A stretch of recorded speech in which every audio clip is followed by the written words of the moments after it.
আমি তোরে না জানাই তোর কাছে থেকে একটা কাটা চুরি করে খাইছি রে ভাই। আমি ভাবছিলাম যে তুই তো সরল সোজা মানুষ। ওই ছাগল আমি চুরি কইরা বাজারে বিক্রি করছি ভাই। এই ছাগলটা ফেরত দিয়া আমার মাফ করে দেন ভাই। আজকে তোর কঠিন শাস্তি হবে। এই জুতার মালা তোর গলায় পরা, সারা এলাকা ঘুরামো আর এলাকা থেকে বের করে দিব। আজকে আপনার বিচারে বসে চেয়ারম্যান সাহেব। আজকে একদম তারপরে তো 32টা দাঁত ফেলাই দেবো। আর তুই আমার কি বিচার করবি? আমি কি করছি? আপনি একটা ঘুষখোর, এই গ্রামের মা বোনের দিকে বদনজর দেন। আপনি একটা দুর্নীতিবাজ, আপনি একটা দখলবাজ, আপনি একটা চাঁদাবাজ, আপনি একটা ভোট চোর। চুপ! একদম তুই ডাক্তার আমারে কইছে আমি বেশি দিন বাঁচব না। আমি তো মরে যাব, তোরে হয়ে মরু।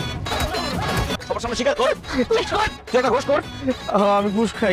এই লালু চেয়ারম্যান ভোট চুরি করে চেয়ারম্যান হইছে। সে একটা দখলবাজ, সে একটা চাঁদাবাজ, সে একটা ভোট চোরের লোক।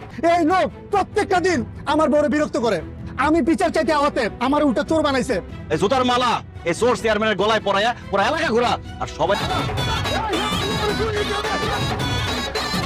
কারণ আমার সহজ সরল পায়া বোকা পায়া আমার সাথে যারা অন্যায় করছে, আমার জিনিসপত্র যারা নিয়ে গেছে, তাদের সবাই আমি উচিত শিক্ষা দিচ্ছি। এখন মরে গেলেও আমার আর কোনো দুঃখ নাই ডাক্তার। আপনার শরীরে আসলে কোনো রোগই নাই, আপনি সম্পূর্ণ সুস্থ।